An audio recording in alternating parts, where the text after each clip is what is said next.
truth. Spirit and truth. Hey. Spirit and truth. Spirit and truth.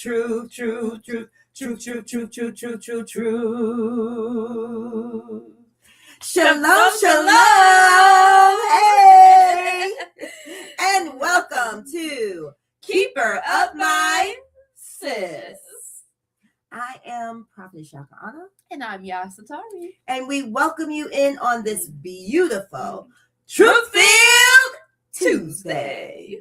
We're over here, baby. You gonna get the truth. And nothing but the truth. So help us, YAHUAH.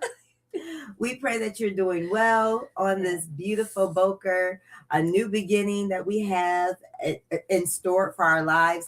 Goodly, woogly. We are living in an exciting time right now, and we are excited to see what YAHUAH is doing in this earth.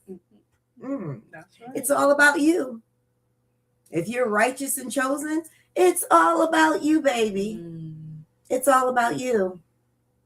And they're doing everything they can to stop the progress. But this is unstoppable progress. This is an unstoppable thing that YAHUAH is doing. He is shifting the power. He is turning the tables. Come on. And we're excited. Yes, we are so excited. Because it's in our favor. It is. It's for our good. It is. It's our inheritance. It is. It's our birthright. It is. Birthright. It is. It is. Heaven don't belong to you. This earth belongs to you. Mm-hmm. Earth is your portion. Come on. And you shall inherit it if you are the righteous, the chosen, the divine. Yes. If you are doing good works in this earth, you shall receive the goodness of this earth. All praises to the Most High. All praises. You got anything? I'm excited to be here, sis, and dive back into our book and everything. I do have a fun, fruitful fact real quick about Thomas Stewart. He is a Negro man that improved the mop. He made it so that you can detach the mop head and clean it or discard it and put on a new one.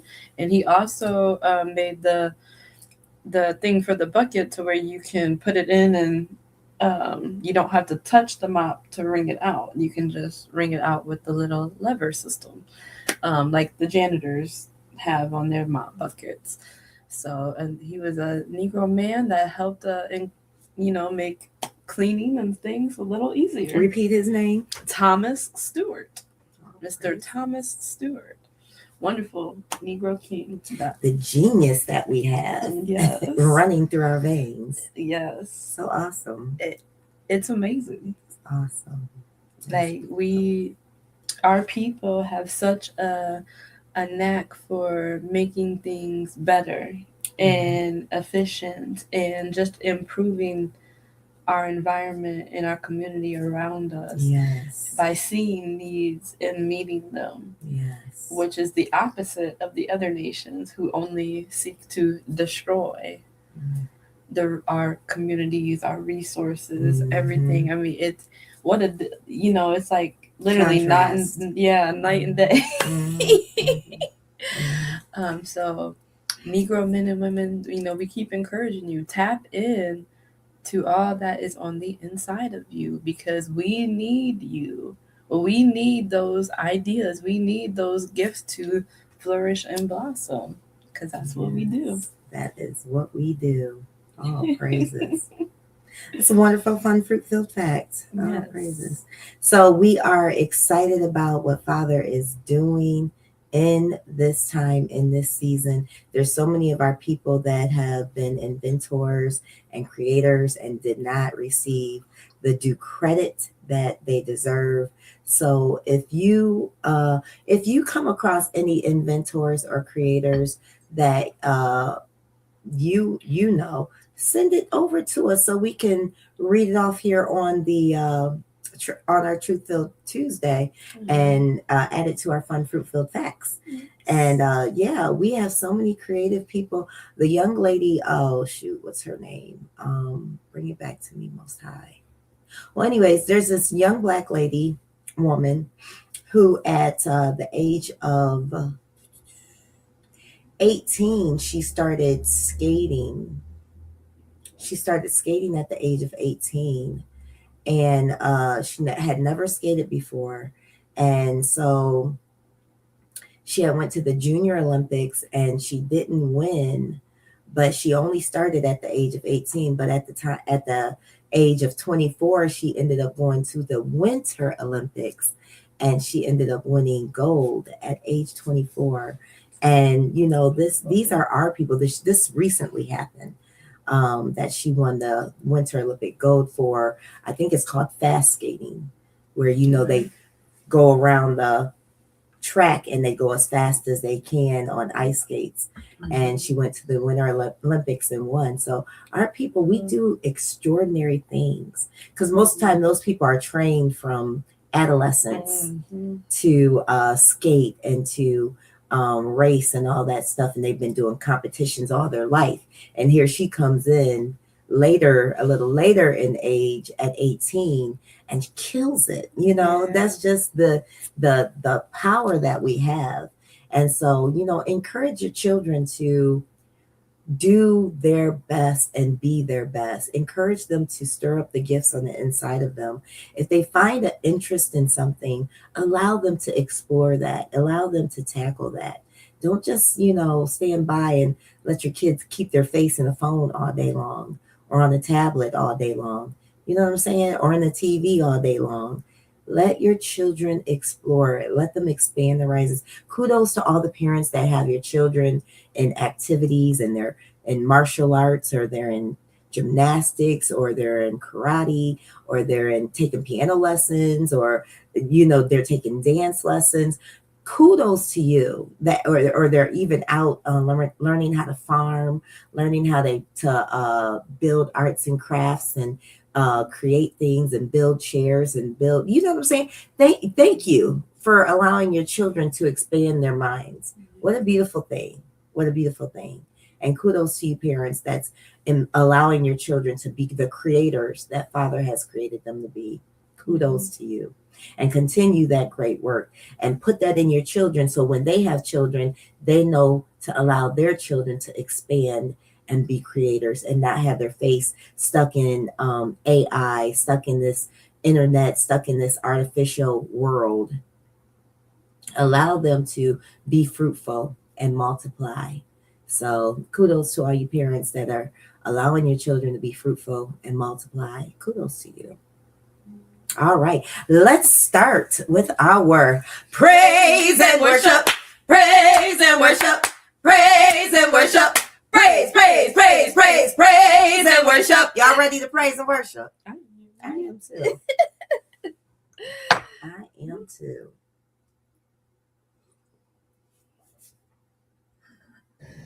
All right, guys, this is before. Take a look at this old gas furnace, and this is after. They upgraded to a brand.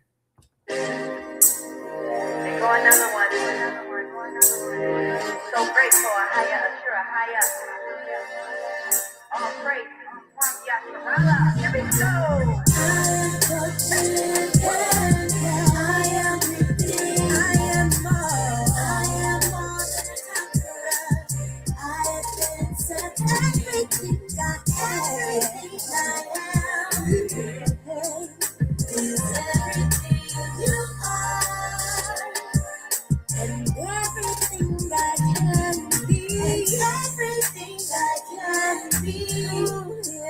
It's because you are the I am in me. I am forgiven. I am Lord. I have been set free. No weapon against me shall prosper. When dead, my command, all my enemies must flee. They must flee. 'Cause everything I am is everything you are. Oh yeah. I am forgiven. I am redeemed. I am loved.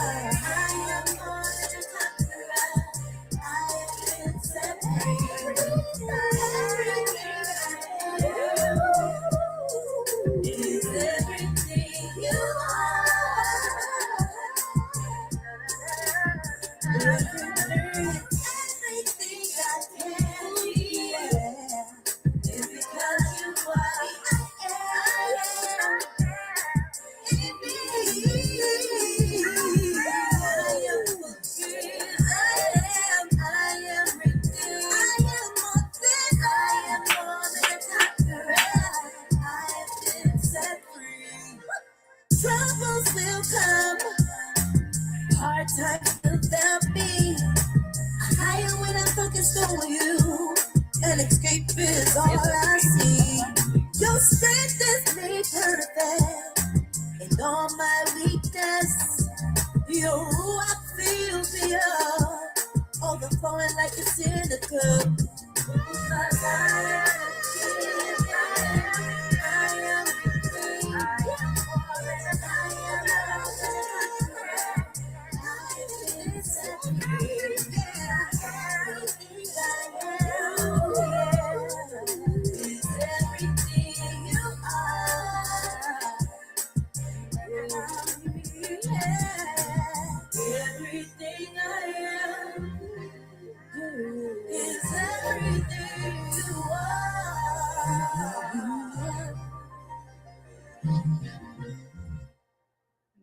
Oh, great. Shout out to YAHUAH. He produced the music for that track. Shout out to you, YAHUAH. Yes.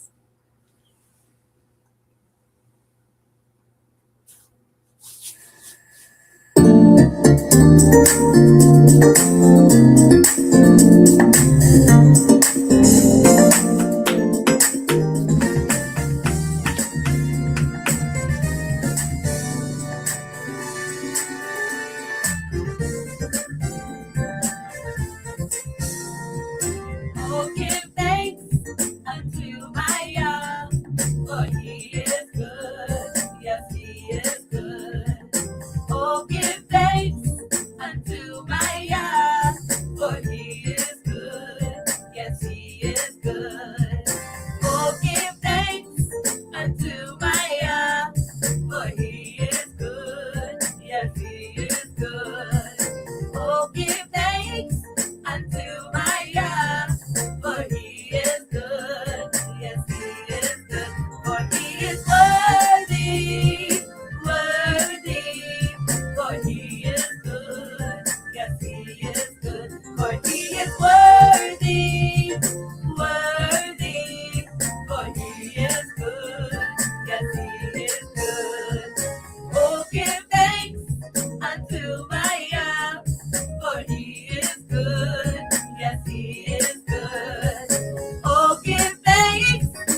Good. My kids literally threatened to cut me off because I didn't have any savings at 67. What they didn't know is that I claimed that.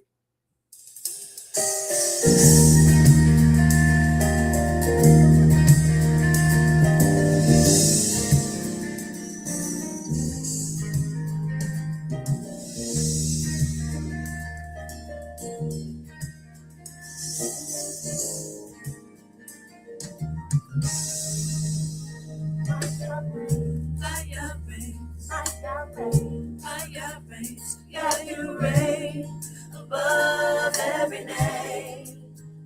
My Yahweh, my Yahweh, my Yahweh, my Yahweh. Yeah, you reign above every name.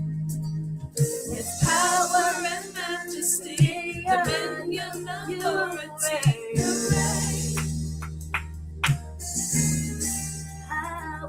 With power and majesty, dominion, authority, you reign. My Yahweh, my Yahweh, my Yahweh, my Yahweh, yeah, you reign above every name. My Yahweh, my Yahweh, my Yahweh, my Yahweh, yeah, you reign above every name. With power and majesty, dominion, authority, you reign. With power and majesty, dominion, authority, you reign. Hey, my Yahweh, my Yahweh, my Yahweh, my Yahweh, yeah, you reign above every name. My Yahweh, my Yahweh, my Yahweh, my Yahweh, yeah, you reign above every name. With power and majesty, yeah, yeah,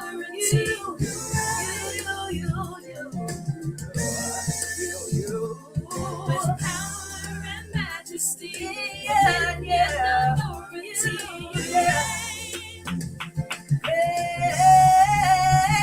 my Yahweh, my Yahweh, my Yahweh, my Yahweh, yeah, you reign above every name. My Yahweh, my Yahweh, my Yahweh, yeah, you reign above every name. With power and majesty, yeah, you with power, yeah, and majesty, yeah, you reign. My Yahweh, my Yahweh, my Yahweh, yeah, you reign above every name. My Yahweh, my Yahweh, yeah, you reign above every name. Over my circumstances, giving me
Stop using poison to get rid of mice and rats. This simple but brilliant invention eradicates pests.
I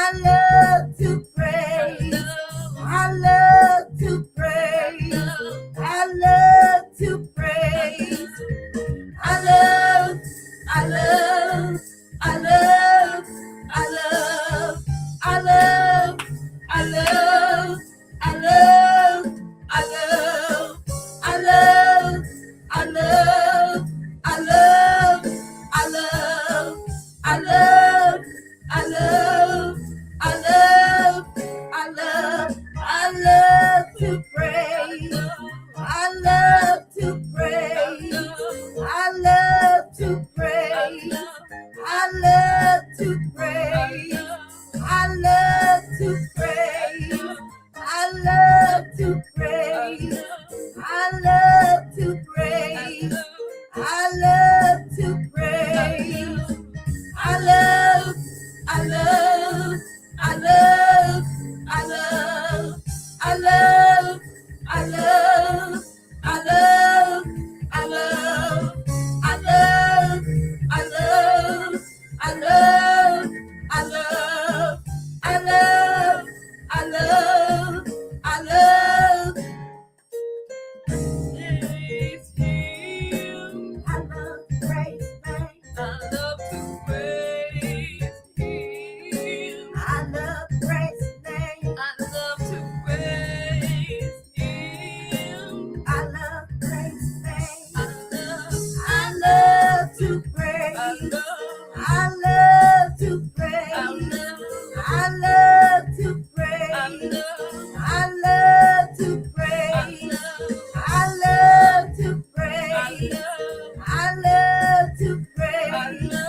I love to praise His holy name. So this is you using a flat.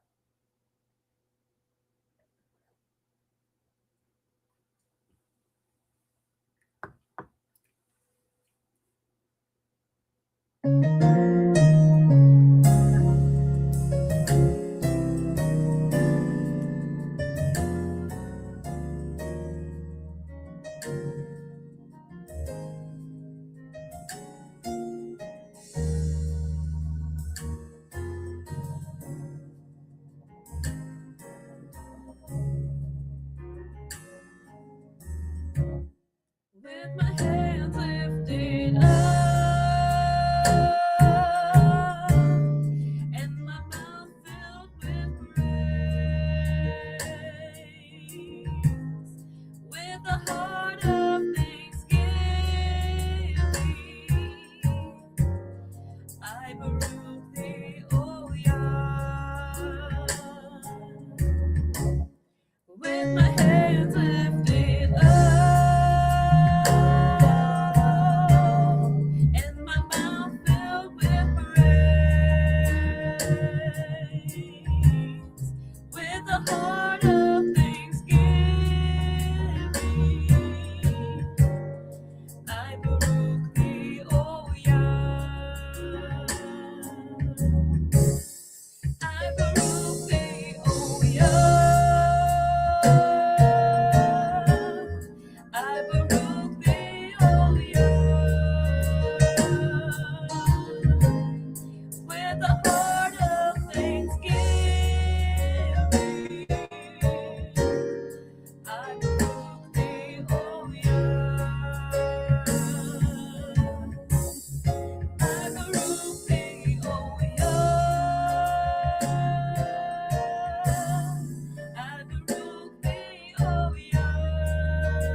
Franklin University makes it possible.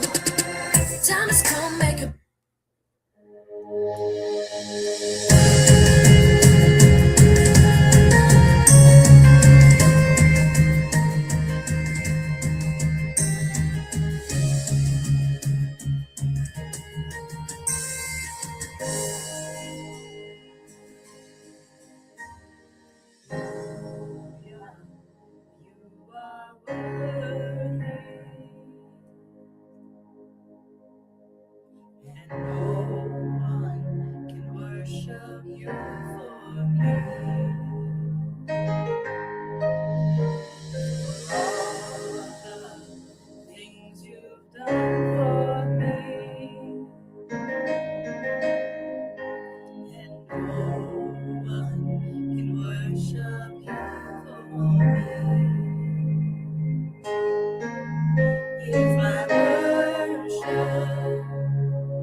receive my worship, all of my worship. Here's my worship, all of my worship. Receive my worship,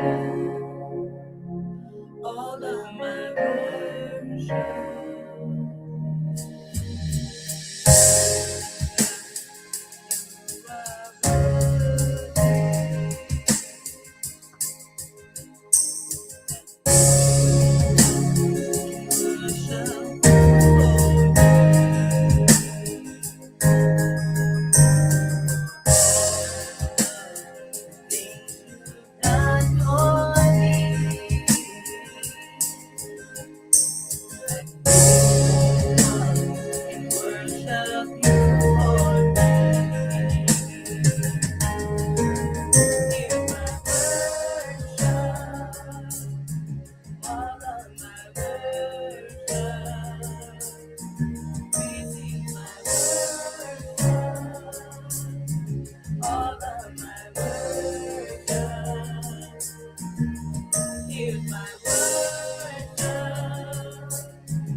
You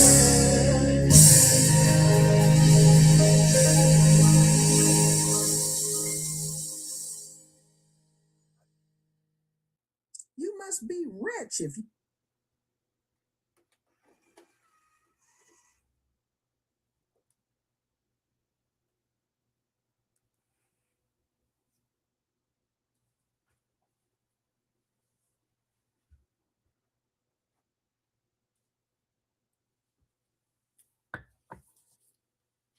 All right, family. So we are back in this book, Black AF History, The Un-Whitewashed Story of America by Michael Harriot.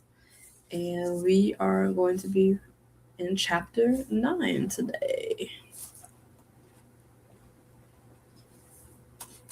And chapter 9 is called Something Else.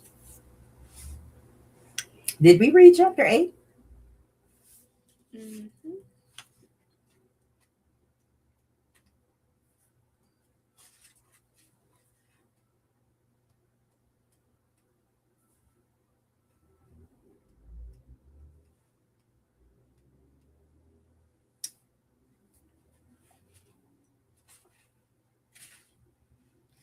Construction. Excuse me? Chapter 8 was called Construction. We read that? Yes. Yeah, because I remember that poem.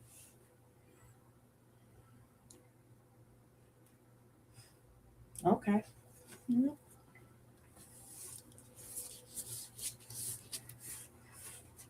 All right. In 1948, James Buck Harriet, with cement blocks in his own 2 hands, built the homestead that would house every successive generation of his family. For most of his adult life, he worked a good job at a local paper factory while running a 2-car taxi company on the side. When his family grew to 6 kids, he added a bedroom and turned the cement patio in the rear into a space from which he operated his cab company. Even after he moved his taxi stand to another location a block away, my family would still refer to that part of the house as the back porch. Separating the back porch area from the rest of the house was a hollow core door made out of pressed wood. Since the 1950s, everyone who came to the house, strangers, families, and friends, signed that paper-thin shell of a door.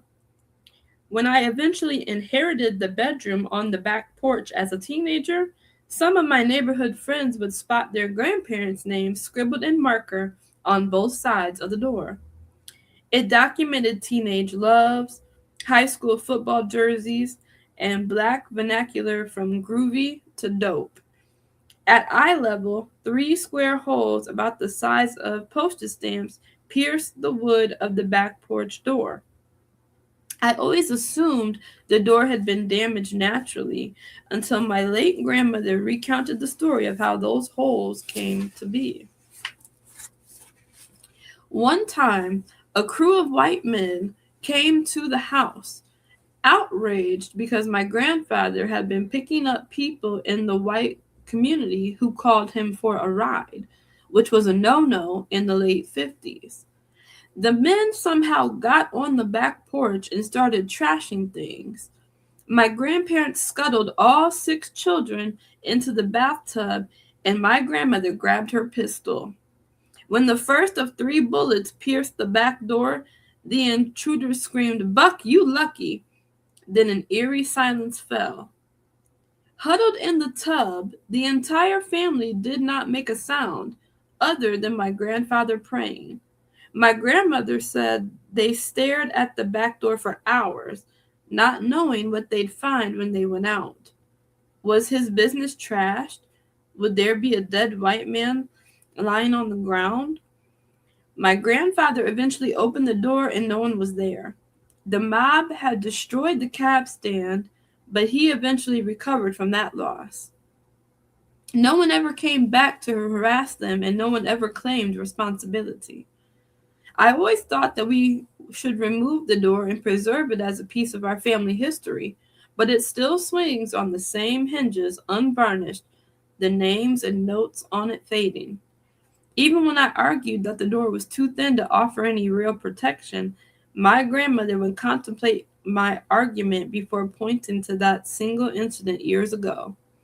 In her eyes, that splintering slab of pressboard saved the Harriet family. They would never replace it. They didn't take anything, I once pondered. Do you think they were just trying to scare y'all, or do you think they wanted something else? She answered without hesitation, something else. On November 4th, 1890, the white citizens of South Carolina celebrated the election of serial killer turned governor Benjamin Pitchfork Ben Tillman.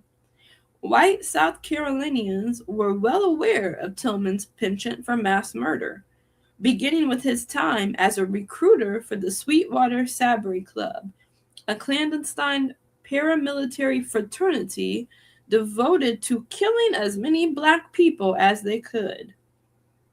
Tillman had already been indicted for murdering at least 6 black men in Aiken County, South Carolina, after the leading white men of Edgefield decided to provoke a riot and teach the Negroes a lesson by having the whites demonstrate their superiority by killing as many of them as was justifiable. The future governor gained even more fame when his club members assassinated Black State Representative Simon Cocker as he knelt in prayer. The triumph of democracy and white supremacy over mongrellism and anarchy, of civilization over barbarianism, has been most complete. And this king of the lynchmen to his inauguration crowd. The whites have absolute control of the state government, and we intend at any and all hazards to retain it. The intelligent exercise of the right of suffrage is as yet beyond the capacity of the vast majority of colored men.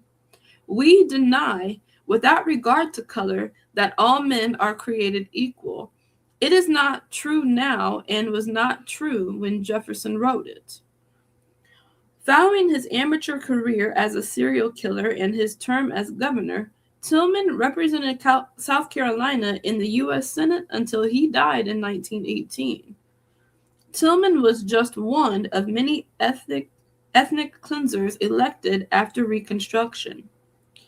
Georgia governor turned U.S. Senator John Brown Gordon, one of the engineers of the Compromise of 1877, was also commonly recognized as the head of Georgia's Ku Klux Klan.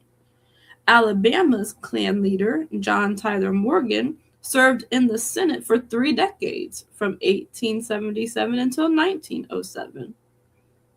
Morgan fought to repeal the 15th Amendment and introduced bills to legalize the practice of racist vigilante murder, lynching, as a means of preserving white power in the Deep South. Morgan served in the Senate alongside another Alabama Klan leader, Edmund Pettus, who represented the state for a decade until his death in 1907. Tennessee Congressman George W. Gordon doubled as his Senate's Grand Dragon and had written the precept for the Ku Klux Klan. Mississippi's Great White Chief, Governor James K. Vardaman, was unapologetic about his pro-lynching stance. There is no use to equivocate or lie about the matter. Mississippi's Constitutional Convention of 1890 was held for no other purpose than to eliminate the nigger from politics. Not the ignorant and vicious, as some of the apologists would have you believe, but the nigger. Let the world know it just as it is. In Mississippi, we have in our Constitution legislated against the racial peculiarities of the Negro. When that device fails, we will resort to something else. There is always something else. After emancipation, the something else was the racial terrorism of Reconstruction. The Jim Crow era was the something else that followed citizenship, voting rights, and due process. The Klan was something else. If American exceptionalism exists, perhaps it lies in this country's remarkable ability to conjure up something else to sate its appetite for Black bodies. Du Bois believed the violent epidemic could be cured with an appeal to white men's sense of justice and fairness. He was determined to curb the mob murder fad that was overtaking America. On April 24th, 1899, he left his home in his finest attire, his walking cane in one hand and a letter of introduction to the editor of Georgia's most prominent media outlet, the Atlanta Constitution, in the other. In truth, Du Bois needed no introduction. His reputation as the Harvard-educated scholar preceded him. He had taken a job at Atlanta University after finishing the first sociological case study of a Black community in the United States. The Philadelphia Negro was now engaged in groundbreaking research on the state of Blacks in the South, including the lynching problem. It occurred to me, Du Bois wrote, that I might go down to the Atlanta Constitution and talk with Joel Chandler Harris and try to put before the South what happened in cases of this sort, and try to see if I couldn't start some sort of movement. Armed only with his superior intellect, the great and honorable W.E.B. Du Bois was about to figure out what the hell was wrong with white people. Instead of taking a segregated streetcar, Du Bois chose to walk to Chandler's Atlanta office. During his stroll, he discovered that a local retailer was offering a very distinct item for sale: the knuckles of Sam Hose, a recent victim of lynching. Du Bois stopped in his tracks, reversed course, and went back home. I did not meet Joel Chandler Harris, nor the editor of the Constitution, he wrote, explaining that his work was forever disrupted when he realized that one could not be a calm, cool, and detached scientist while Negroes were lynched, murdered, and starved. For 2 weeks, the story of Sam Hose had captivated the country. By all accounts, a brilliant, self-educated man. Hose had given up dreams of higher education to take care of his mother and intellectually disabled brother. While Hose was working as a field hand on April 12, 1899, his employer, Alfred Cranford, pointed a gun at him after he requested time off to visit his sick mother. To defend himself, Hose threw an axe at Cranford, killing him. When police arrived to investigate, Hose had already fled the scene. He knew he had no shot at justice. Something else was coming. Over the next few days, police did not investigate the crime scene, collect evidence, or interview witnesses. Instead, Georgia's governor, the Atlanta Constitution, Coweta County authorities, and private citizens offered cash rewards for Hose's capture. Newspapers printed outlandish rumors, further instigating ire. Some reported that Hose had killed his boss after he was caught raping Cranford's wife in front of the couple's newborn child. They claimed Hose was insane from syphilis and continued his unfinished sexual assault after he hacked Cranford to pieces. A subsequent investigation by local officials found that Cranford's wife and child were unharmed. When Hose was captured on April 23rd, a lynch mob of at least 500 white people kidnapped him from deputies and took him to a field. People from across the state boarded trains to view the spectacle, but they did not lynch Hose immediately.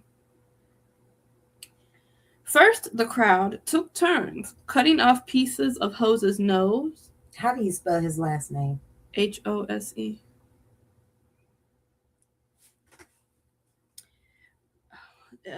First, the crowd took turns cutting off pieces of Hose's nose, ears, fingers, and genitals. Others used knives to stab him repeatedly as onlookers cheered. Then they skinned him alive and doused him with kerosene, while young children collected wood to build a pyre, before burning him alive, watching as his veins ruptured and his eyes withered. After the fire subsided, the crowd diced Hose's dead body into pieces and sold the remnants of their handiwork as souvenirs for those not fortunate enough to have attended the barbecue. The festivities concluded with a prayer and a sign marking the occasion reading, "We must protect our Southern women." Between 1889 and 1922, the National Association for the Advancement of Colored People, NAACP, counted 3,436 lynchings, a rate of 2 Black people a week. Although this bloodlust was often characterized by mob violence, accusation of crimes, or hangings, white people would continue to implement increasingly brutal new techniques in the great American pastime of murdering Black people in bulk. Their techniques varied so widely that the NAACP eventually came up with 4 distinct qualities that defined lynching. Number 1, someone had to die for an incident to qualify as a lynching. I know this seems obvious, but when around 25 masked men dragged Joe Reed out of a Nashville jail cell, put a rope around his neck, threw him over a suspension bridge, and shot at his body until the rope broke, he technically wasn't a lynching victim because he survived. Number 2, 3 or more people had to take part in the killing. The makeshift rules didn't stipulate large crowds like the one that appeared at 16-year-old Fred Rochelle's lynching. When a deputy handed the teenager to vigilantes in Bartow, Florida in 1901, the mob kindly arranged for a special train to transport onlookers to the barbecue before forcing Rochelle onto a barrel, chaining him to a stake, dousing him with kerosene, and burning him alive. Number 3, all lynchings are illegal. For instance, after a crowd of more than 100 pursued Fred Sullivan and his wife, Jane, after their arrest, the couple confessed to burning down a barn in Bahia, Mississippi. But it hadn't been legal for deputies to turn the pair over to a committee of citizens, especially since the deputy came back to discover 20 men had organized a Judge Lynch court and carried out the execution with little formality. Number 4, whether the murder was for justice or tradition, there had to be a reason for the lynching. David Walker was killed because he spoke disrespectfully to a white woman, a no-no in 1908, Hickman, Kentucky. The mob riddled Walker's wife Annie, an infant child, with bullets as they fled their burning house. The men shot 3 more of Walker's children because they might tell. The oldest son stayed in the house, so the night riders set it on fire just in case. See, there's always a reason. The lynchings of Thomas Moss, Will Stewart, and Calvin McDowell in Memphis, Tennessee in 1892 were a prime example of how Black death came resultant from this white furor. Moss, a postal worker, was part owner of People's Grocery in the Curve neighborhood in South Memphis.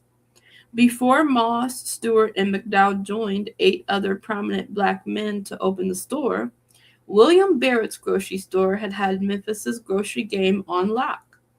Barrett hated People's Grocery for infringing on his territory, even though Barrett's store had a reputation for gambling and selling bootleg liquor. When People's opened across the street from Barrett's, even white customers patronized the black-owned business. On March 2nd, 1892, a young black kid was outside People's playing marbles with a white boy. The two got into a fight over the game, and when the black kid started winning, the white boy's father jumped in. Stewart and a few bystanders stopped the white man from thrashing the black child, and a crowd gathered around. The next day, the father had let the incident go, but Barrett brought a Shelby County Sheriff's deputy to Peoples to look for Stewart. When Barrett discovered Stewart wasn't working, he started ranting about how black people were violent thieves, and to prove his point, he hit McDowell with a pistol. Apparently, white people in Memphis are really bad at fighting because McDowell was able to recover, snatch Barrett's gun, and fire it at him.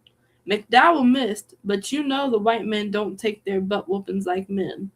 They issued warrants for McDowell, Stewart, and even the little boy from the first fight. The entire black community was outraged, and during a neighborhood meeting vowed to clean out the white trash. 2 days later, all of white Memphis had heard about the black conspiracy. On March 5th, a law enforcement officer used the powers granted to him by whiteness to deputize 5 armed white civilians and cover the front and back of People's Grocery. But Peoples had already assembled a few black men who were anticipating mob violence. They mopped the floor with Barrett's boys. The white deputies then retreated back to Barrett's and sent actual deputies to arrest the black crew.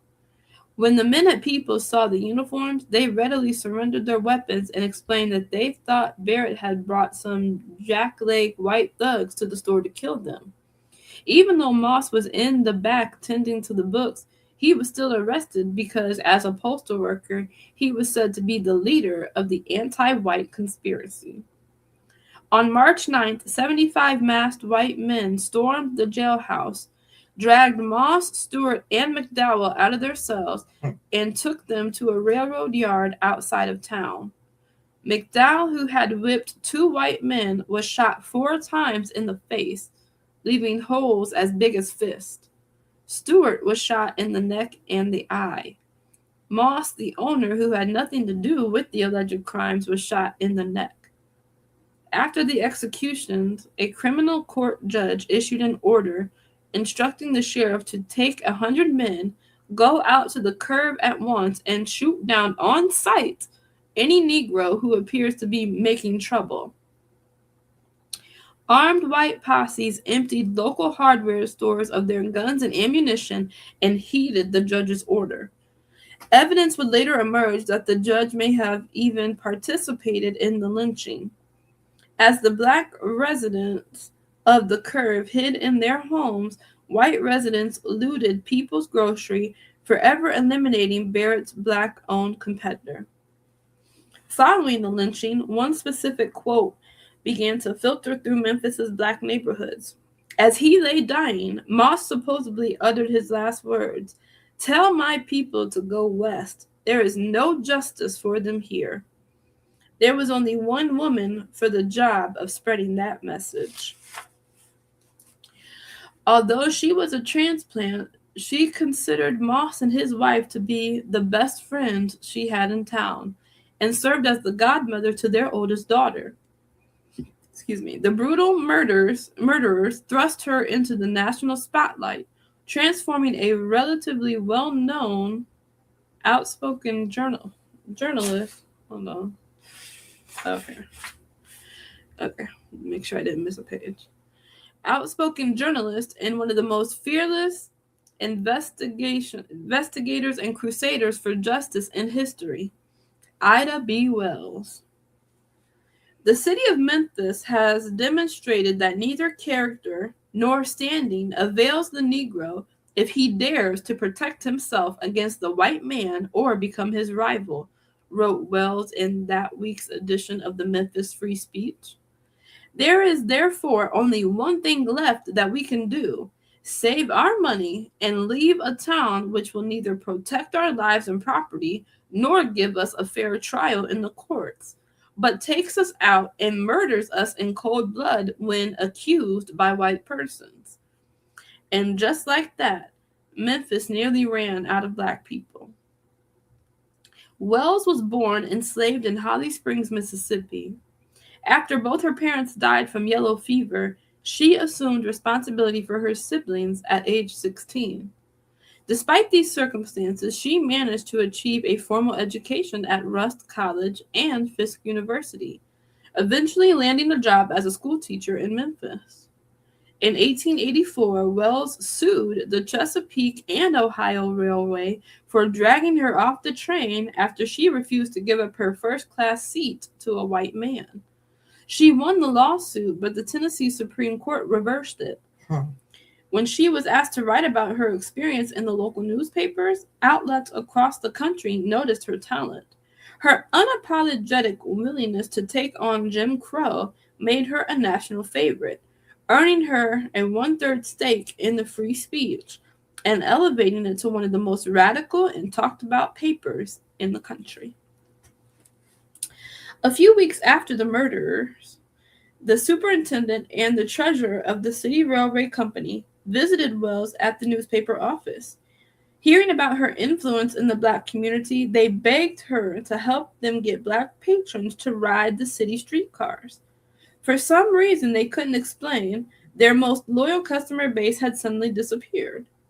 When Wells asked the men to posit a reason for the recent loss of black customers, the men replied that they had been told that black people were afraid of electricity and assured her that the electricity was safe and reliable.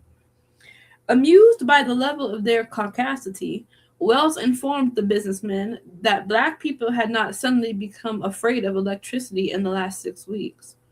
Why, it was just 6 weeks ago that the lynching took place, she explained. We have learned that every white man of any standing in town knew of the plan and consented to the lynching of our boys. The colored people feel that every white man in Memphis who consented to Thomas Moss's death is as guilty as those who fired the guns which took his life, and they want to get away from this town. We told them the week after the lynching to save their nickels and dimes so that they could do so. A few days later, Wells published the entire conversation.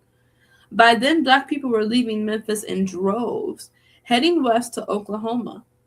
Hundreds of others were boycotting white-owned businesses, and Wells was just getting started. On May 21st, 1892, in an editorial published in the Free Speech about a recent case of a black man who had been falsely accused of raping a white woman, Wells called out that old threadbare lie that Negro men rape white women. If Southern men are not careful, a conclusion might be reached which will be very damaging to the moral reputation of their women. In response, every white-owned newspaper in the city ran veiled threats to Wells. The Evening Schmittker wrote, "If the Negroes themselves do not apply the remedy without delay, it will be the duty of those whom he has attacked to tie the wretch who utters these calumnies to a stake at the intersection of Main and Madison Streets. Brand him in the forehead with a hot iron and perform upon him a surgical operation with a pair of tailor's shears." That's veiled, right? It would be the Memphis Free Speech's final bow. A white mob destroyed the printing press and ran Wells' co-owner out of the city. Wells was out of town visiting friends in New York, but locals warned her that men were stationed outside her house and at the train station watching for her arrival. She would never return to Memphis. If Ida B. Wells had one gift, it was that she was born with what scientists have now identified as the genetic marker IDGAF. Wells's uncompromising stance, combined with her inability to accept even the slightest hint of racism and discrimination, is what made her one of the fiercest truth tellers in the history of America. With her relentless reporting and unwavering advocacy, she became the undisputed leader of the anti-lynching movement. She didn't just call out white violence either. Wells also fought for women's suffrage, children's rights, and labor reform. She called for peace and armed self-defense. She was Malcolm X and Martin Luther King Jr. and Oprah and Beyonce. Using a combination of statistical data, investigative techniques, and fearless truth-telling, she revolutionized journalism. And during her time, she was arguably the most famous Black woman in America, period. One of Wells' most frequent targets was her celebrity counterpart, the most famous and well-regarded Black man in the country, Booker T. Washington. She publicly called out Washington's "just be quiet and maybe they won't kill us" stance that favored fighting white supremacy by actually allowing white people to be supreme. In her criticism of Washington, Wells was always sure to point out that the oppression of the Negro was not a Southern phenomenon, nor could it be cured by an industrial education and Black obedience. They hail with acclaim the man who has made popular the unspoken thought of that part of the North, which believes in the inherent inferiority of the Negro, and the always outspoken Southern view to the same effect, she wrote of Washington. This gospel of work is no new one for the Negro. It is the South's old slavery practice in a new dress. It was the only education the South gave the Negro for 2.5 centuries. She had absolute control of his body and soul. However, Wells wasn't as bothered by Washington's prescription for the lynching problems as much as she was with his characterization of Black men in general. As the foremost and perhaps the only lynching expert in America at the time, she often reminded her readers that the dismissive demonization of Black people as racist and criminals is what leads to mob justice. Wells knew that lynching had nothing to do with crime or justice. It was caused by something else. Mr. Washington says, in substance, "Give me money to educate the Negro, and when he is taught how to work, he will not commit the crime for which lynching is done," Wells wrote. Mr. Washington knows when he says this that lynching is not invoked to punish crime, but color, and not even industrial education will change that. Washington wasn't the sole recipient of Wells's draggings. While she appreciated her white supporters, she issued not so gentle reminders to forward-thinking white women that they should watch their racist mouths, much to the delight of her Black fans. As her notoriety grew, Wells became Black America's go-to person for dispelling racist stereotypes. In fact, one of her most famous beefs changed the way we viewed the lynching epidemic. During a tour of Britain, Frances Willard, a leading white suffragist and president of the Women's Christian Temperance Union, advocated for the banning of alcohol by noting that the colored race multiplies like the locusts of Egypt. Because of it, adding that the saloon was Black America's center of power. Even before white people pushed forth the medical theory that racism lived in skeletal tissue, Willard insisted that not only didn't she have a racist bone in her body, but as she said, "So far as I know, I have not an atom of race prejudice." Still, Willard believed the race problem could be solved by Black people returning to Africa and stopping the obviously stupid darkies from voting and drinking alcohol. It is not fair that they should vote, nor is it fair that a plantation Negro who can neither read nor write, whose ideas are bounded by the fence of his own field and the price of his own mule should be entrusted with the ballot, Willard explained to the British press. The safety of women, of childhood, of the home is menaced in 1,000 localities at this moment, so that the men dare not go beyond the sight of their own roof tree. The notion that hypersexualized black men find white women irresistible is one of the longest running white ideations in white America, ranking right up there with Bob Dylan's singing ability and Friends being funny. Y'all know Wells wasn't tolerating this nonsense. In her 1892 pamphlet, Southern Horrors, The Lynch Law in All Its Phases, she dispelled the myth that lynchings were caused by rabid Negro sexual predators, revealing that less than 1/3 of lynching victims had been accused of rape. Just before she departed for a speaking tour of England in 1894, Wells asked English newspapers to reprint Willard's interview just so that she could destroy that white nonsense.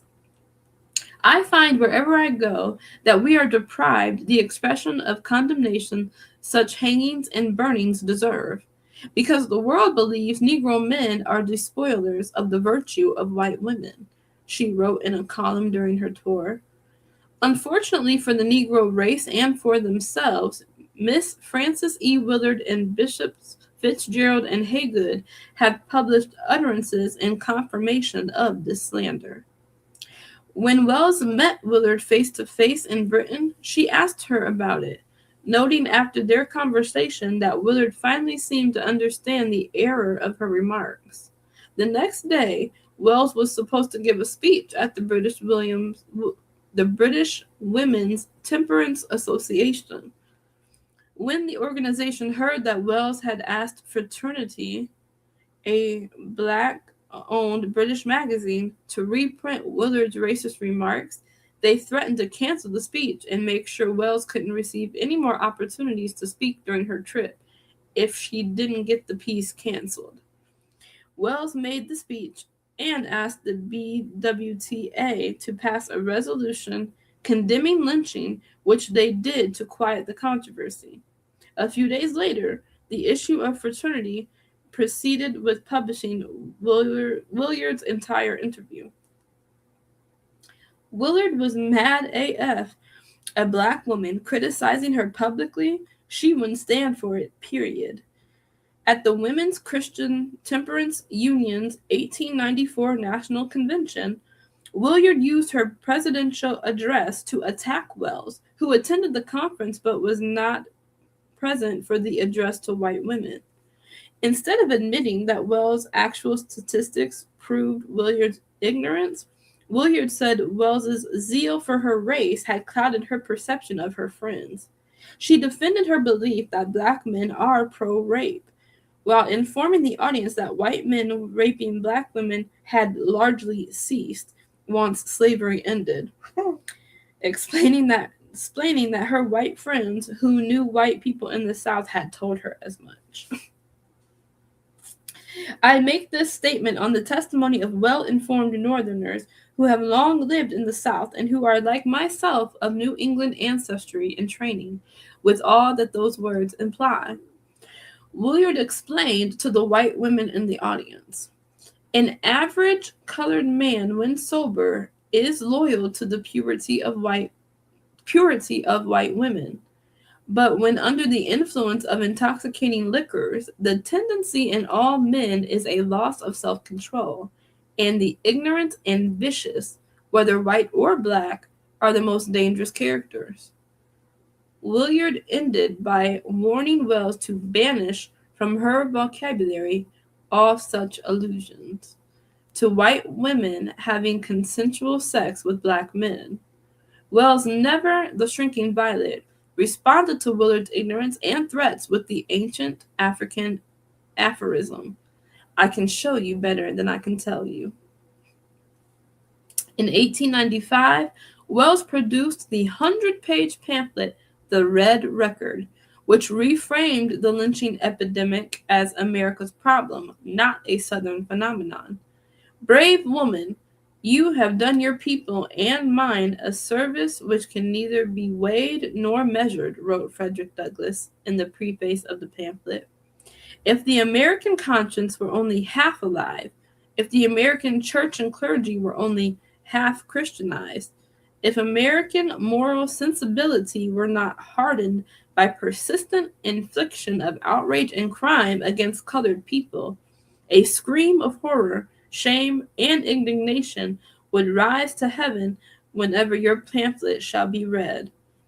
Within Wells' used sociology, the relatively new academic approach pioneered in America by Du Bois to dissect the nationwide state-sanctioned crimes against humanity. The Red Record was straightforward and unrelenting forthright, with the exception of one part. Among the tabulated statistics and historical analysis, Wells addressed her nemesis in an unflinching takedown titled Miss Willard's Attitude. After recounting the years-long quarrel, Wells challenged Willard and the Women's Christian Temperance Union supporters to prove that Wells had made a single incorrect or untrue statement. I desire no quarrel with the WCTU, but my love for the truth is greater than my regard for any alleged friend who, through ignorance or design, misrepresents in the most harmful way the cause of a long-suffering race, she explained. When the lives of men, women, and children are at stake, when the inhumane butchers of innocence attempt to justify their barbarism by fastening upon a whole race the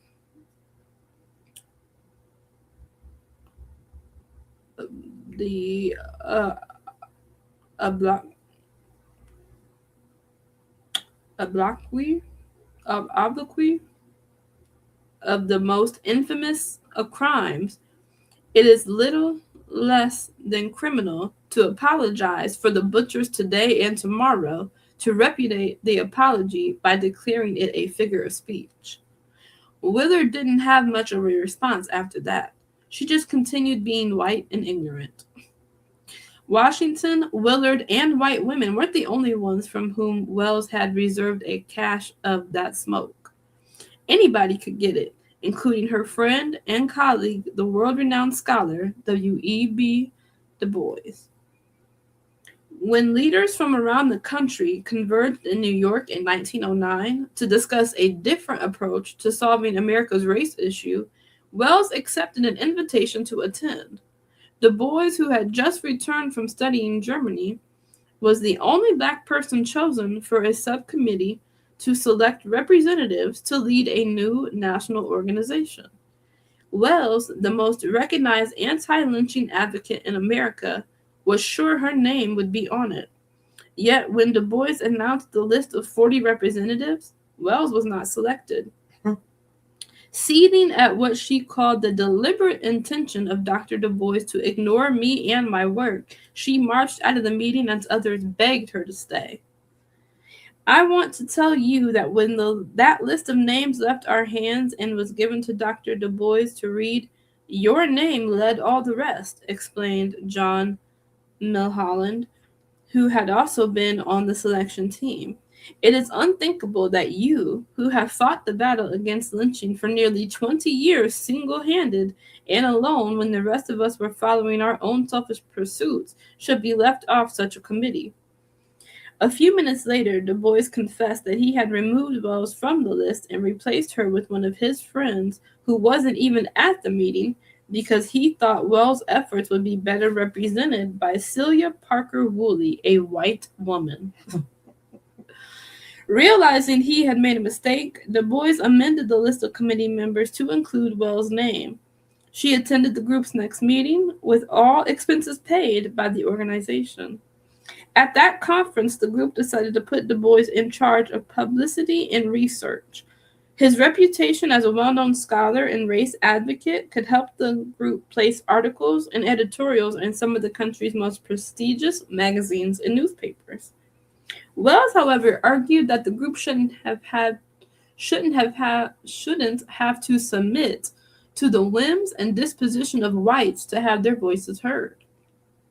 The executive committee agreed and immediately decided to launch their own magazine, The Crisis, under the organization's new name, the National Association for the Advancement of Colored People, NAACP. Being named an official Negro leader did not cure Wells' allergy to patriarchy and white nonsense. She criticized the other members of the NAACP for electing Mary White Ovington, a white woman, as chairman of the executive committee. Wells had previously taught Ovington a few investigative reporting techniques. We always gotta. It's so disgusting. It's just so disgusting how they're that close to the prominent lynching. They have an up close and personal seat to the lynchings and the bigotry and the flat out racism, and still want to have white people a part of what they're trying to do. That same coon mentality, we still have that today. We have an issue with always putting our enemies in a position because we think that it betters our cause, that we think that it helps us to unite closer with white folks. Are y'all crazy? We still haven't learned.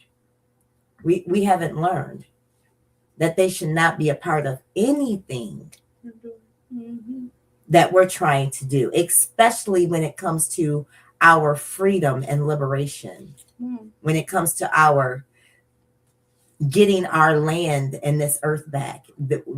We should have nothing to do with them. And if you read your Bible, that Bible that y'all say y'all read and that you love so much, in the Old Testament, it clarifies that. W.E.D. Du Bois, he didn't got that white ussy because he used to be married to a black woman. And then all of a sudden he was married to what? A white woman. So y'all let this mess, y'all let your genitalia and your coonery influence your activity with your own people. This black woman who has fought for 20 years, plus 20 years against lynchings, and he gonna replace her with a white woman? And he's supposed to be some smart philanthropist, activist? This is the coonery of our people. We are backstabbers to our own folks. Disgusting. Disgusting. I do appreciate all of our people that's standing up now saying that we will not partake in any actions against the military or ICE that's partaking. I'm glad we need to stop. We need to step back. We need to stay away from what they're doing. Ain't got nothing to do with us. Because where was the Hispanics and Africans and all these people, Venezuelans, Colombians, Brazilians, and all these Mexicans? Where was y'all at when we needed y'all help? Nowhere to be found. You didn't walk with us. You didn't stand with us. You didn't march with us. You didn't call for action with us. So use your wisdom, Negroes. Stay out of it. Stay out of it. We should be banding together. We should be banding together and forming our gathering, forming our alliance with one another, Negro men and Negro women. All right, go ahead. Wells had previously taught Ovington a few investigative reporting techniques, which eventually led to Ovington's success in pushing through housing reform in New York City.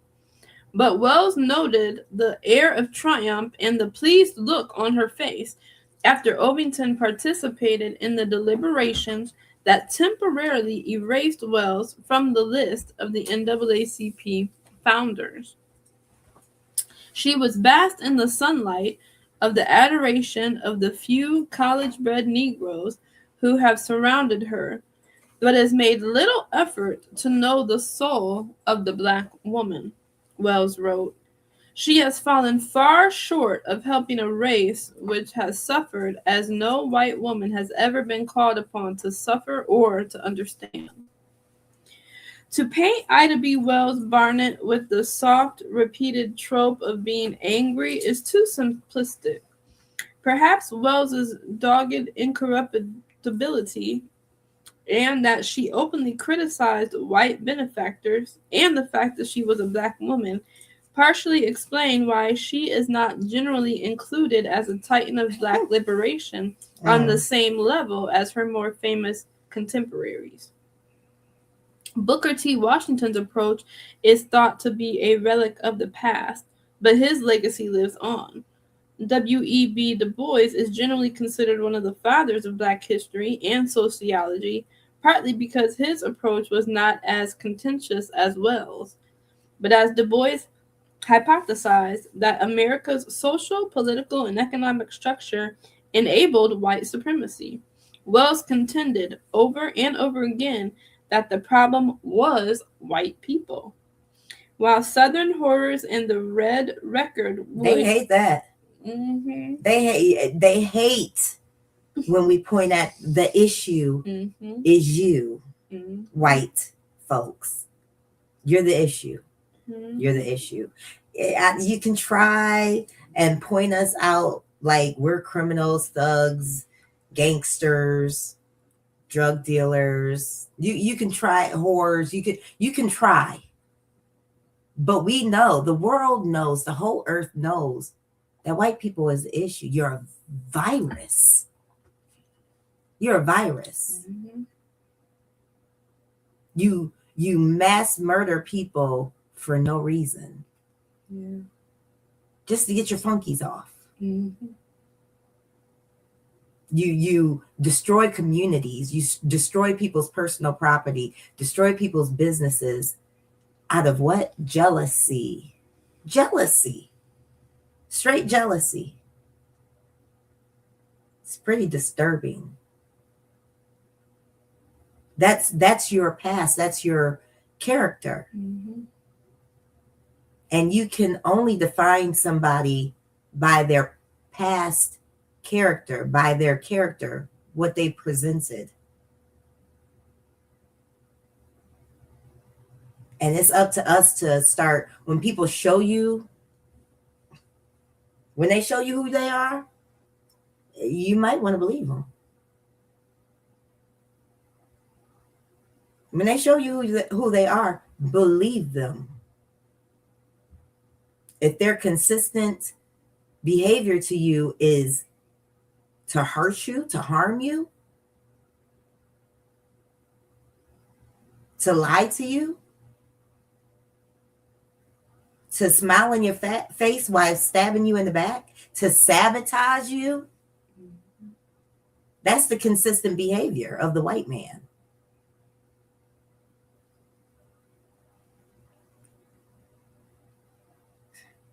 We might want to start really believing that this is their character. I mean, dang. It's been a long time. And they've never done anything to rectify the harm and the damage and the atrocities that they've done. Even this is talking about it. This stuff happened in the late 1800s, 1901 to 1920s, 1940s. I've been hearing the dates, right? These dates ain't that far-fetched. But the first thing out of white people's mouth is, oh, well, we didn't do it. Well, if you didn't do it, then who did?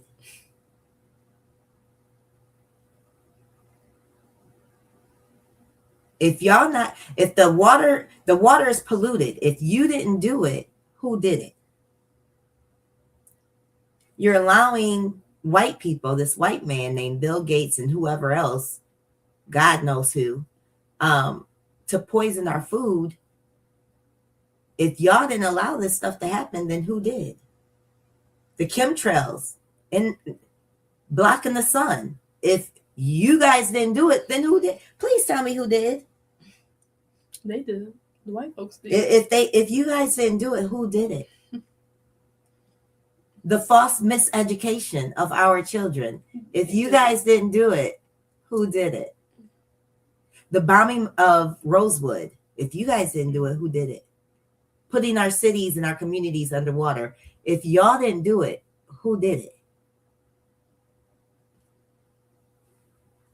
I'm just saying. You guys are very disrespectful. Your policing, your judicial system, rigged. Mm-hmm. And we need to get the hell away from y'all. Y'all need to be exterminated. Mm-hmm. Seriously. And we need a reset. Mm. A new power play, a new government in control. One that is righteous and just. Mm-hmm. All right, sis. This Ida lady. Whew. Ida B. Wheels. I had heard her name before, but I didn't realize all that she did. Yo, you won't realize because what do they do to the black female voice? Silence it. We's a bad mamma jamma. We are a powerful weapon. That's why the Bible it's so misogynistic. They don't want the black female voice. I ain't talking about no other nation. Because what Mexican, what Asian, what white woman is out there really fighting the fight? It's always been us. Yeah. It's always been the black woman fighting for righteousness, truth, justice. But that Bible is very misogynistic. Religion, misogynistic. Because y'all don't want that truth. And black women, we, as soft and gentle and feminine and beautiful as we are not scaredy cats. We're not cowards. We ain't cowards.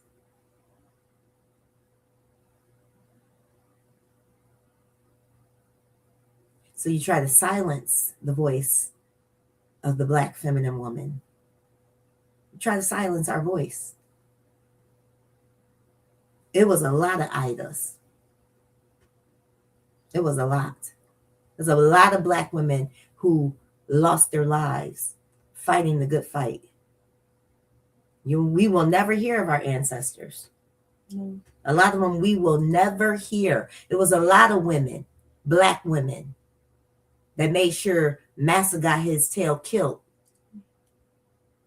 We were putting together and plotting together to annihilate our enemy, our slave master. But you'll never hear about our names. Yeah. Just like W.E.D. Du Bois tried to silence. This is what we have to come against. Right. We're against the white man, and a whole lot of times we're against our own black man. Everybody on the board said she was number one pick. And he gonna take her name off and put this Caucasoid's name on there. Ooh, the coonery. The coonery. Go ahead, sis. While Southern Horrors and the Red Record would define how the NAACP and various other agencies approached racial terrorism for a century, Ida B. Wells is scarcely mentioned in the NAACP's early literature. You hear that? You hear that, Ish? You know why? Because she's a black woman. And you know why else? Because she didn't lick the boots of the Caucasoids. That's another reason why E.D. Du Bois, and they were like, she's too. That's probably what y'all say about me. She's too. Come on. She point the white man out too harshly. Mm-hmm. She point the white woman out too harshly. She's too what? Truthful? Mm-hmm. Too truthful? Mm-hmm. They can't handle the truth. Ooh-wee. So y'all try to eliminate the feminine black Negro woman. That's a damn shame. But y'all gonna see. You gonna see how important we are. All right, let's go. Much of her newspaper reporting has been lost to time. I bet it has. There is not a single copy of the Memphis Free Speech in existence. Still, Ida B. Wells remains. And why would that be? What did they do to the copies? They just destroyed them. Come on. They destroyed them purposefully. Mm-hmm. She must have been talking some powerful stuff, boy. Come on. She must have been. But do you think? Are you thinking about what I'm thinking about right now? I think her publishings. Yes. Yep. But see, come on. Sometimes reincarnation happens. You never know. You just never know what's going on. That's confirmation. You just never know. Confirmation. Cause yeah, I was like, if this ain't sis, you just never know. Come on. You just never know. Come on. Yeah, they tried to stop it, and they tried to burn her books, destroy her publishings, but you just never know how Daddy gonna reincarnate things. Spin the block. Go ahead, sister. Come on. There is not a single copy of the Memphis Free Speech in existence. Still, Ida B. Wells remains the standard to which every black journalist in America aspires, myself included. In 1969, before I was born, my grandfather was killed in a traffic accident by a drunk driver as he drove his last customer home. The white teenagers were never prosecuted. All I know about him comes from other people's stories. I have seen pictures, so I know he smoked cigars, served in World War II, and often wore a white shirt. I cannot tell how tall he was or how his voice sounded, but he remains a mythic figure in my life. I knew my grandmother well. She passed down my family history and protected her family's legacy. She could make ice cream from scratch and patiently put up with my constant haranguing for more stories. She worked the same good job at the same factory as my grandfather, yet she was not larger than life to most people. One time, while waiting for biscuits to come out of the oven, I asked her if she was afraid on that night that the men could just kick the fragile door off its hinges. She insisted that she was not scared because my grandfather had assured her that his prayers were more powerful than all the men on the porches in the world. You weren't praying, Grandma? I asked. She pinched her apron with her right hand, used it to pull the pan of biscuits out the oven, and just shook her head from side to side. No, Mikey, she said. She did not answer proudly as if she wore her response as a badge of courage. She did it matter-of-factly, like doors and black women sometimes will. I didn't want to close my eyes, she said, not with that pistol in my hand. She was something else. 3 little questions. What caused the racial terrorism during Reconstruction? A, white supremacy. B, white people asserting their political, economic, and social supremacy. C, fear of white people not being supreme. And D, supreme whiteness. Good. Like A, B, and C. Number 2, what is the biggest myth about lynching? A, lynching was rare. B, lynching victims were usually criminals. C, most lynching victims were hanged. D, lynchings were a Southern phenomenon. All of that. Which one of these is not part of a lynch mob? A, the person who falsely accuses a lynching victim. B, a Klansman who has never participated in an extrajudicial killing. C, a person who watches a lynching. D, a law enforcement officer who does not arrest a person who lynched someone. Activity, lynching or no. The NAACP defines a lynching as the public killing of an individual who has not received any due process. Which one of these events should be considered a lynching?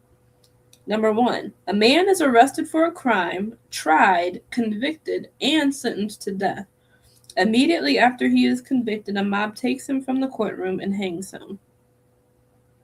2, an unarmed man is choked to death on a public sidewalk by a police officer while other officers do nothing. 3, a boy is walking through a neighborhood when a self-appointed neighborhood watchman tries to detain him.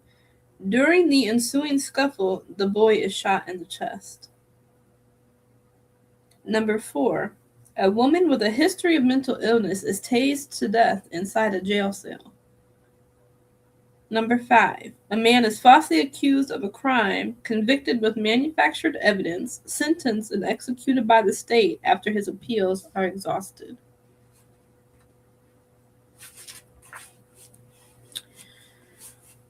The difference between soul food and Southern cuisine. Aside from holding an advanced degree in whipology, I was raised in a family that owned a series of small soul food restaurants. I would therefore like to use my expertise to offer this handy guide to a few ways you can tell the difference between soul food and Southern food. Who cooked it? This is the most important aspect. While anyone with a kitchen, a tub of butter, and a Paula Deen cookbook can make Southern cuisine, soul food requires certain things from the cook. First of all soul food technicians usually listen to gospel music when they are preparing the meals, preferably James Cleveland or the Mississippi Mass Choir. Their attire should consist of pre-1993 family reunion t-shirt and house shoes, not to be confused with slippers. Athletes and ballerinas also wear slippers. To qualify for a soul food consideration, the cook must also be an aunt, uncle, grandfather, or grandmother. Because of how the slave trade broke up families and forced new familial relationships such as play cousins, the cook doesn't have to be a blood aunt, but there must be someone who refers to the cook as Aunt Wilma or Uncle Charles. I make my candied yams from the same way my mother taught me when I was 17, but ever since my sisters gifted me with nieces and nephews, my candied yams have been far superior to my sister Carmelita's. I do admit, however, that there are actually no yams in America. The mix-up happened during the slave trade when enslavers packed slave ships with yams to sustain their human cargo during the Middle Passage. It doesn't matter. Mine are better than Carmelita's because I have uncle status. It also probably because she kept her eyes open when she was praying in church. Seasoning. Southern cuisine uses herbs and spices. Soul food uses seasoning. If you are confused about whether something qualifies as a seasoning or a spice, there is an easy way to tell.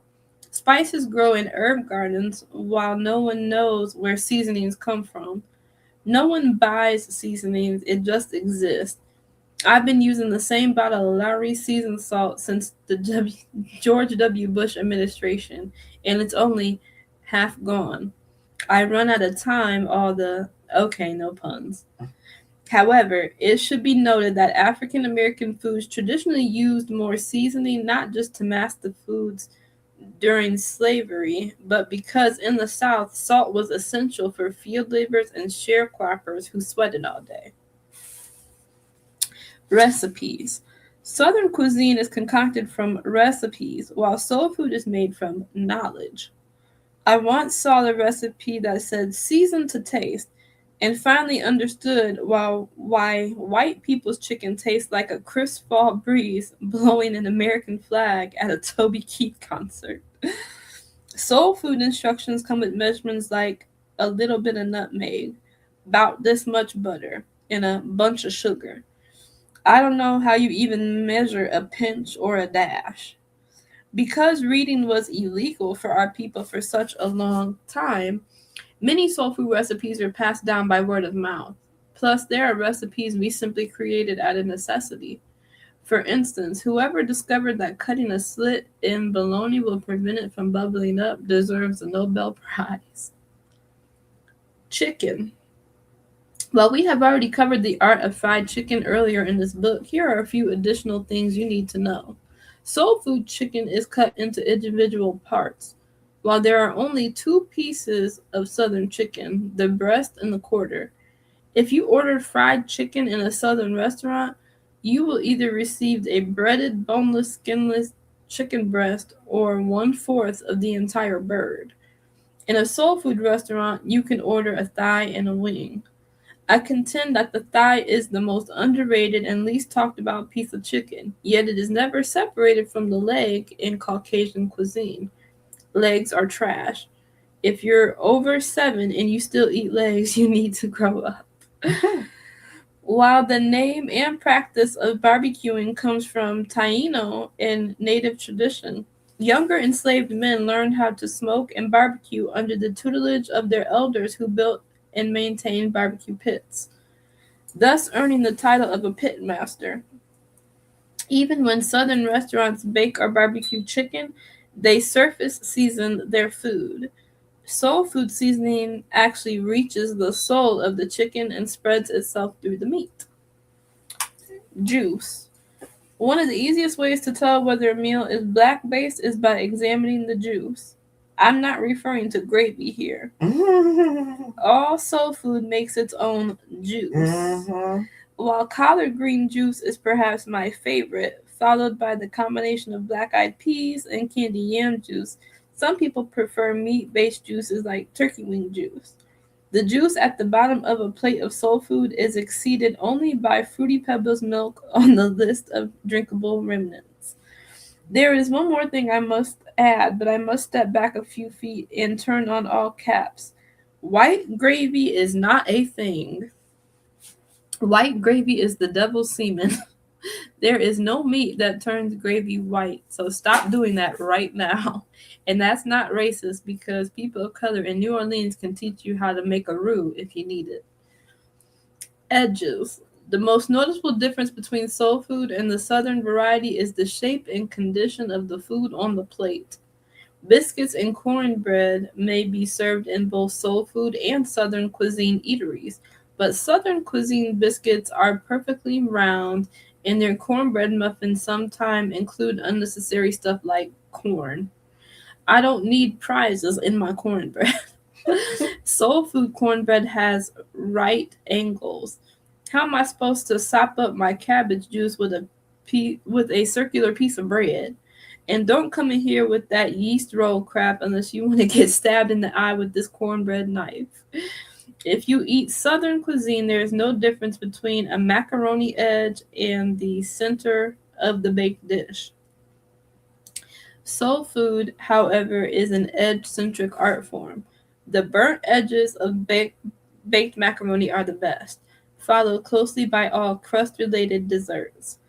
I'm sure when Thomas Jefferson's enslaved Paris-trained chef James Hemings created what they referred to as a pie called macaroni at a state dinner in 1802, the edge world was never the same.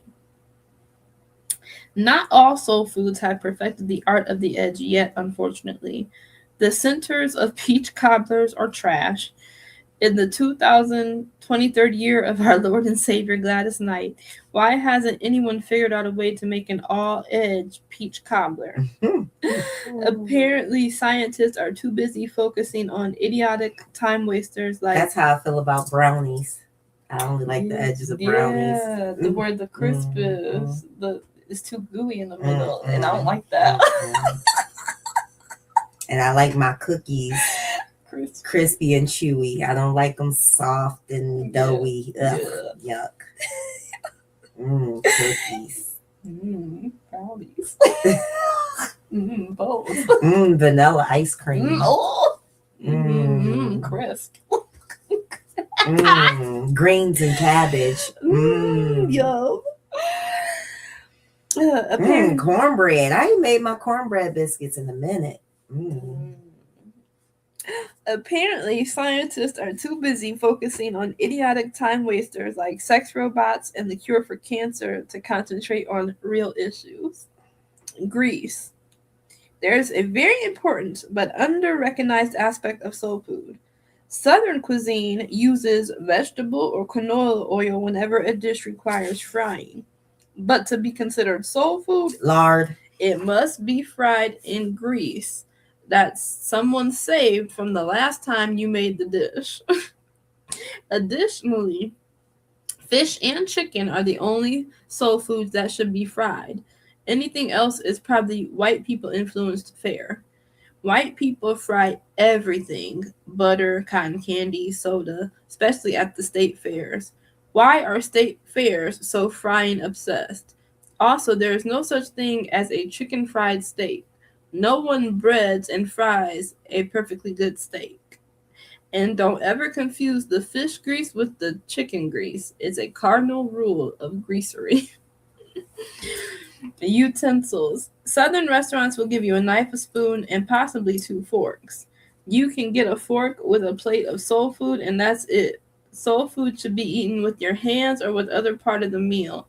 Biscuits are perfect for rounding up loose pieces of rice and gravy, and you should use paper towels from a roll when eating soul food, while napkins, cloth, or paper are allowed with Southern-based dishes. I hope this ambiguation clears everything up. If you are still unclear whether your food is soul food or Southern food, just remember, any cook, black or white, can make Southern cuisine, but that doesn't mean they have soul. And chapter 10 is called Whites Gone Wild. Uncle Rob explains separate but equal.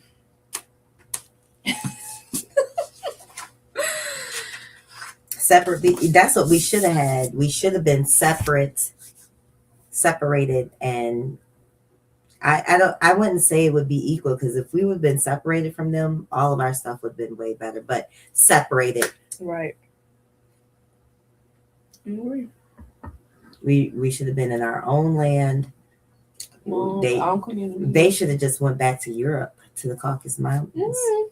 Come on. You know, telling us to go back to Africa, but we were already here. Come on. We were never in Africa. Come on. My grandparents, my mom and the daddy, I was raised being told I was Indian.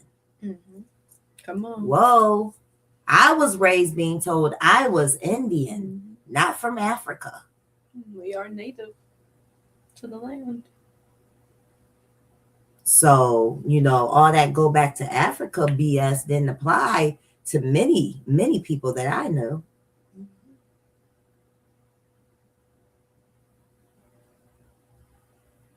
All right, let's get out of here. Well, thank you so much for joining Keeper of My Sis on this beautiful Truth-Filled Tuesday. Cold. Yes. We love you so, so very much. Thank you for joining us on Facebook and YouTube. We are here, y'all willing, on Tuesdays at 9 a.m. for Truth-Filled Tuesday and Saturdays at 11 a.m. for Shabbat Fellowship. So make sure that you like, share, subscribe, turn on your notifications, tag a friend, all that good stuff, and come back and continue reading this book with us, continue hearing what YAHUAH has to say and how he is, what he's doing as he is gathering us and bringing our nation, the Negro man and Negro woman, back together and showing us our history and empowering us and preparing us to fully receive our inheritance. Yay! So come on back. If you would like to get a hold of us, please email keeperofmysis@gmail.com, or you can use Facebook Messenger and go to the Keeper of My Sis page, hit that message button and send us a message. And we'd love to hear from you. And if you send us a message, we will get back to you. So we love and appreciate hearing from all of our family from all over. If you would like the praise and worship music, there's links above. if you would like to join YAH for Zion Fitness, that is our private fitness group where we show our exercises, what we're eating, and different tips about health and fitness and well-being, and getting our physical bodies and keeping our physical bodies together and in shape and at their prime, then click that link above and we will let you on into that beautiful community where we encourage one another, and as we continue to do this and take care of our vessels inside and out. And then if you are led to sow into our lives, we greatly appreciate it. And you can do so via Cash App. That is $keeperofmysis on Cash App. And we appreciate all those that do take the time to sow into our lives and who understand, what we do and why we do it. So we love y'all, family. Yes, we do. So stay warm. Stay warm out there. Stay healthy, stay active, and stay prepared. Stay ready. And this is a beautiful time. So don't miss out on what's going on. This is an amazing season. This is an amazing season. So enjoy it and take advantage of it to the fullest. You got anything else? Mm-hmm. All right. Well, we love you, fam. We love y'all so much. Shalom, shalom. Shalom, and we'll see you guys soon. See you soon.